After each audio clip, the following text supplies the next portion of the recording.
नमस्कार। चर्चा में है एक बार फिर आप सभी का स्वागत है। मैं हूं संजय उपाध्याय। आज कुछ विषयों की चर्चा है। देखिए, एक सबसे बड़ी चर्चा है कि आज देश के प्रधानमंत्री नरेंद्र मोदी ने हेल्थ सेक्टर की बात करें तो हेल्थ प्रोजेक्ट्स की बात करें तो बड़े स्तर पर हेल्थ प्रोजेक्ट्स लॉन्च किए हैं, मतलब उनका उद्घाटन किया है। 12,850 करोड़ के लगभग ये हेल्थ प्रोजेक्ट हैं जिनका कि उन्हें लोकार्पण किया है। और इसमें बहुत से ऐसे विषय भी हैं जिस जुड़े हुए हैं जो कि लोगों की चिकित्सा से जुड़े हुए हैं, लोगों के स्वास्थ्य से जुड़े हुए हैं। जिस तरीके से ये हेल्थ स्कीम आई है, इसके साथ साथ इसमें कुछ ऐसी भी बातें हुई हैं जो कि उनकी ओर से जो कही गई बातें हैं, लगता है उन्होंने जमकर कटाक्ष बोला है उन लोगों पर। ऐसा कटाक्ष किया है जो इस हेल्थ स्कीम का उपयोग नहीं कर रहे हैं। इसके साथ ही प्रधानमंत्री नरेंद्र मोदी ने आज मंगलवार का दिन है, आज 9वां आयुर्वेद दिवस है। आज के दिन ये हेल्थ प्रोजेक्ट्स लॉन्च किए हैं। लगभग छत्तीसगढ़ सहित, इसमें छत्तीसगढ़ भी शामिल है जिसमें कि सिम्स है और भी जो संस्थान यहाँ पर खोले गए हैं, जिसमें नेचुरल जो पैथी से संबंधित जो संस्थान है वो भी जो खोले गए हैं, मतलब प्राकृतिक चिकित्सा से संबंधित जो संस्थान है वो भी खोले गए हैं। तो ये महत्वपूर्ण विषय बड़ा इसलिए है क्योंकि इसमें प्रधानमंत्री नरेंद्र मोदी ने 70 प्लस, मतलब 70 या उससे ऊपर की आयु वालों के लिए, बुजुर्गों के लिए, जो वृद्ध जन हैं उनके लिए एक बड़ा उपहार दिया है और उन्हें भी आयुष्मान योजना में शामिल किया गया है। आयुष्मान योजना जिसमें कि आप समझिएगा प्रधानमंत्री जन आरोग्य योजना, आयुष्मान योजना, इसमें उन्हें शामिल किया है। पहले जो योजना चली आ रही थी आयुष्मान योजना, प्रधानमंत्री जन आरोग्य योजना, तो एक तरीके से समझिए कि अभी पिछले चुनाव के समय प्रधानमंत्री नरेंद्र मोदी ने ये गारंटी दी थी और इस बात को उन्होंने दोहराया भी। ये गारंटी इस बात की दी थी, कहा था कि तीसरे टर्म में वो 70 या उससे ऊपर की उम्र के लोगों को भी इस योजना में जोड़ेंगे। तो आज उन्होंने कहा कि मैंने जो गारंटी की बात कही थी, जो मैंने गारंटी दी थी, मैंने उसे पूरा किया है। अब इस योजना में जो पहले योजना थी उसमें जो शामिल लोग थे उनके साथ साथ 70 और उसके ऊपर की उम्र के लोग भी शामिल हो गए हैं, वृद्धजन भी शामिल हो गए हैं। और ऐसे करीब देश में 6 करोड़ के लगभग वृद्धजन हैं जो कि अब इससे लाभान्वित होंगे।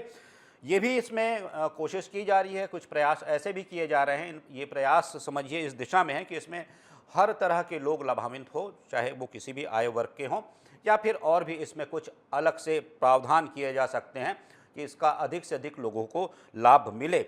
अब जब प्रधानमंत्री ने एक तरीके से समझिए कि इस योजना का, मैंने जैसा कहा कि उन्होंने एक लोगों को आश्वासन दिलाया था, तो उसका उन्होंने अभी पालन किया है। एक तरीके से उस गारंटी को उन्होंने पूरा किया है।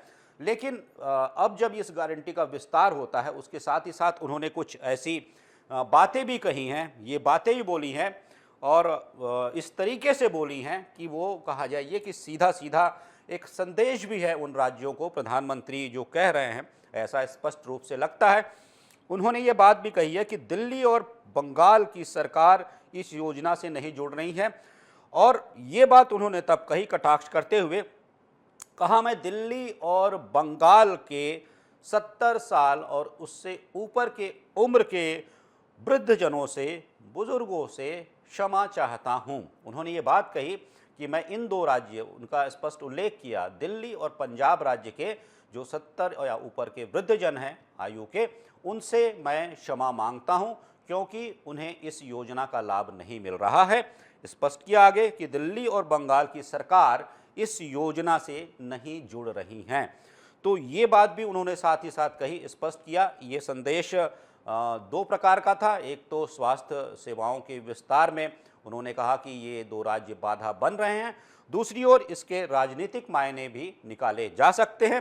हालांकि उन्होंने इस राजनीति का यहाँ पर उल्लेख भी किया। प्रधानमंत्री नरेंद्र मोदी ने कहा कि ये छोटे राजनीतिक स्वार्थों के लिए या फिर राजनीतिक स्वार्थों को साधने के लिए इस योजना के विस्तार में या फिर योजना को वहाँ लागू किए जाने में बाधा डाली जा रही है। ये बात नरेंद्र मोदी ने कही।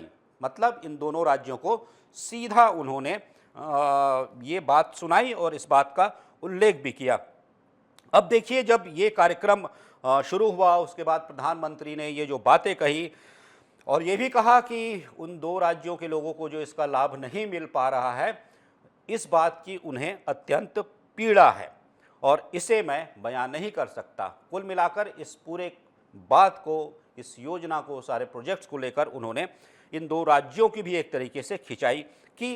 राज्यों की मतलब वहाँ जो सरकारें हैं उनकी बात की, सरकारों की बात की। अब इस कार्यक्रम में मैंने कहा कि बड़ा कार्यक्रम था। आप समझिए इसमें छत्तीसगढ़, मध्य प्रदेश, बिहार और उत्तर प्रदेश ऐसे राज्यों सहित करीब 18 राज्य शामिल थे जहां पर कि हेल्थ प्रोजेक्ट्स लॉन्च किए गए। अलग अलग प्रकार की जो हेल्थ प्रोजेक्ट्स थे जो कि चल रहे थे उनका उद्घाटन हुआ। इसके साथ ही साथ एक बड़ा एक कदम कहा जा सकता है, मानिए उसकी शुरुआत हो चुकी है कि ऋषिकेश एम्स में प्रधानमंत्री ने पहले एयर एम्बुलेंस जिसका नाम संजीवनी है उसकी शुरुआत की। मतलब ये जो संजीवनी एम्बुलेंस है, एयर एम्बुलेंस है, इसकी शुरुआत की। तो अब ये आगे आने वाले दिनों में कहा जा रहा है कि इसका भी अलग अलग जगहों पर विस्तार किया जाएगा। मतलब ये एयर एम्बुलेंस भी स्वास्थ्य के लिए, लोगों के स्वास्थ्य की रक्षा के लिए तत्पर रहेगा और उन्हें गंतव्य तक कम समय में पहुंचाएगा। निश्चित बात है कि एयर एम्बुलेंस उन सारे चिकित्सा उपकरणों से सुसज्जित होगा। तो ये भी एक बड़ी बात है। मैं फिर वो कह रहा हूँ जो प्रधानमंत्री नरेंद्र मोदी ने शुरुआत में कही थी कि मैंने जो आपको गारंटी दी थी पहले, उस गारंटी को मैं पूरा कर रहा हूँ। लोगों को ऐसे संकट से उबारने वाली योजना पहले कभी नहीं बनी और आज मुझे इस बात का बहुत संतोष है कि आयुष्मान योजना का विस्तार हो रहा है। देश के हर बुजुर्ग की नजर इस कार्यक्रम पर है। चुनाव के समय मैंने गारंटी दी थी कि तीसरे कार्यकाल में 70 वर्ष से ऊपर के सभी बुजुर्गों को आयुष्मान योजना के दायरे में लाया जाएगा। आज धन्वंतरी जयंती पर ये गारंटी पूरी हो रही है।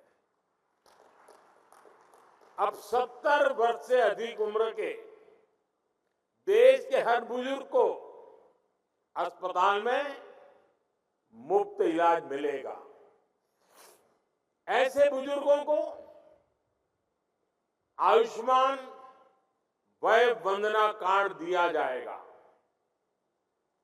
सरकार का प्रयास है कि देश के हर बुजुर्ग जिनकी आयु 70 वर्ष के ऊपर है उनको जल्द से जल्द आयुष्मान वय वंदना कार्ड मिले।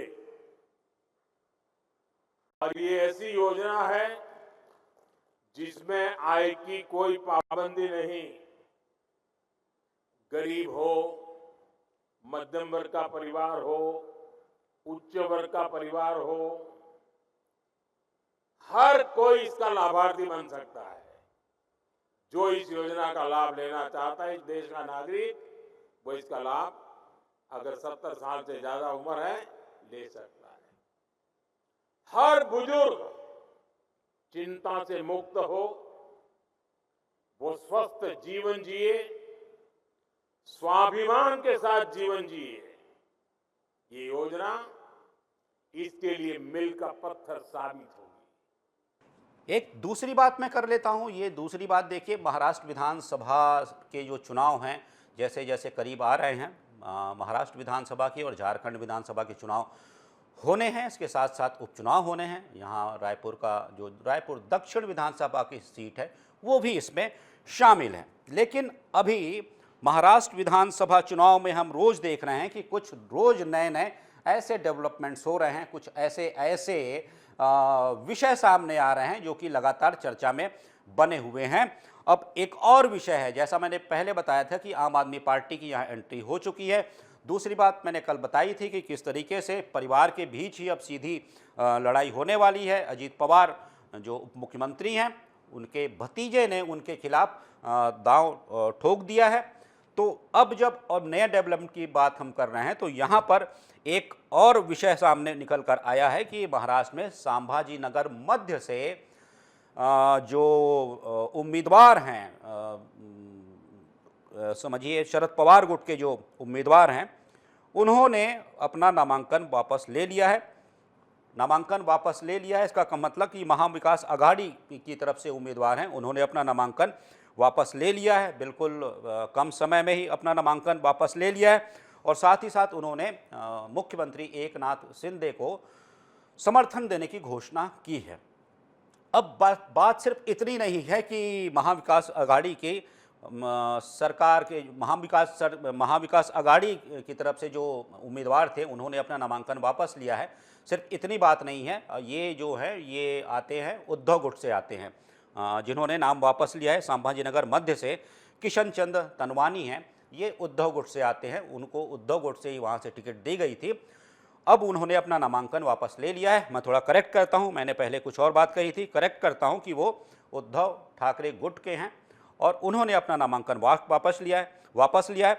अब उन्होंने देखिए नामांकन वापस लेने के साथ साथ उन्होंने मुख्यमंत्री एकनाथ शिंदे, मतलब समझिए कि जो इनका जो अलायंस है भारतीय जनता पार्टी सहित, उसकी जीत का भी दावा किया है। तो एक तरीके से अब आप समझिएगा कि ये किस तरीके से पूरी बातें होने जा रही हैं, क्योंकि प्रदीप जायसवाल, किशन चंद, ये जो नाम वापस लिया है किशन चंद ने, अब समझिएगा कि ये बातें क्यों हुई और कैसे ये सब साधा गया।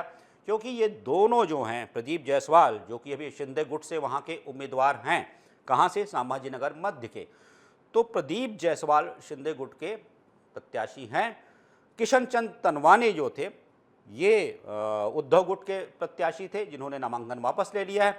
अब जो नामांकन वापस लिया गया है उसकी वजह जो बताई जा रही है, एक तरीके से राजनीति की बिसात पर मोहरे रखने, मोहरे हटाने और मोहरों को दूसरी मोहरों से लड़ाने की जो युति होती है, उसका भी एक यहाँ पर स्पष्ट नज़ारा देखने को मिल रहा है। उसका भी एक सियासी समीकरण सधता देखा जा रहा है, जिसे साधने की कोशिश की जा रही है। वो इस तरीके से, पिछली बार भी 2014 के विधानसभा चुनाव में जब यही दो आमने सामने थे, प्रदीप जायसवाल और दूसरा जैसा मैंने कहा किशन चंद, ये जब दोनों आमने सामने थे तब इन दोनों के बीच जमकर प्रतिस्पर्धा हुई थी।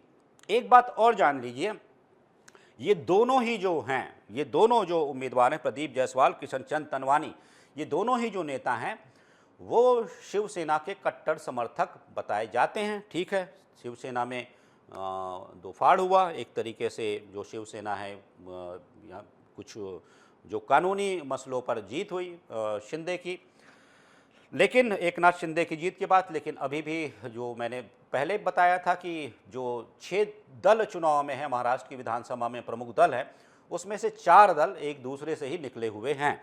तो अब जब ये स्थिति बनी, दोनों के बीच मुकाबला होता है 2014 में, तो इस चुनाव में AIMI के उम्मीदवार इम्तियाज जलील जीत जाते हैं। मतलब दोनों के बीच प्रतिस्पर्धा में कहा जाता है कि दोनों एक दूसरे का इस तरीके से वोट काटते हैं कि AIMIM का उम्मीदवार जो इम्तियाज जलील हैं वो जीत जाते हैं चुनाव। तो ये बात कहीं ना कहीं पार्टियों के दिमाग में, मानस में बनी हुई थी। इसे ही देखते हुए ये एक नई रणनीति तैयार की गई, जब बिल्कुल एंड टाइम पर कहा जाए कि 11th आवर में किशन चंद तनवानी ने, जो उद्धव गुट के हैं, उन्होंने अपना नामांकन वापस ले लिया। मतलब अब स्थिति स्पष्ट है, यहाँ जो कॉन्टेस्ट होना है, मुकाबला होना है, वो होना है प्रदीप जायसवाल के बीच और साथ ही साथ पिछली बार जिस पार्टी से उम्मीदवार जीते थे AIMIM, इनके उम्मीदवार के बीच होना है। लेकिन इस बार प्रदीप जायसवाल के विरुद्ध जो चुनाव लड़ रहे हैं AIMIM से, वो हैं नासिर सिद्दीकी, जो मैदान में हैं। तो आप पता है कि जिस तरीके की घोषणा हो चुकी है, 288 विधानसभा की सीटें हैं, 20 नवंबर को यहाँ मतदान होना है और साथ ही साथ 23 नवंबर को मतगणना होनी है, काउंटिंग होनी है, परिणाम आने हैं। तो उसके पहले एक एक सीट पर ऐसे समीकरण साधने की कोशिश दोनों पक्षों के द्वारा की जा रही है। लेकिन अभी जो ये नया डेवलपमेंट हुआ है उसके पीछे किसका दिमाग कैसे बनाया गया, ठीक है, स्पष्ट है, इसकी बहुत सी चर्चाएं हो रही हैं और बताया भी जा रहा है। लेकिन इस सीट पर ये जो मुकाबला होता था, जहां पर शिवसेना गुट के ही मतलब पुरानी शिवसेना के ही दो नेता आपस में लड़ा करते थे और उसका फ़ायदा पिछले चुनाव में कोई और दल ले गया, तो उसे कहीं ना कहीं रोकने की एक युति यहाँ पर तैयार की गई थी, जिसकी लगातार चर्चा हो रही है। तो आज की चर्चा में सिर्फ इतना ही। किसी महत्वपूर्ण विषय पर फिर मिलेंगे, फिर बात करेंगे। तब तक दीजिए आज्ञा। नमस्कार।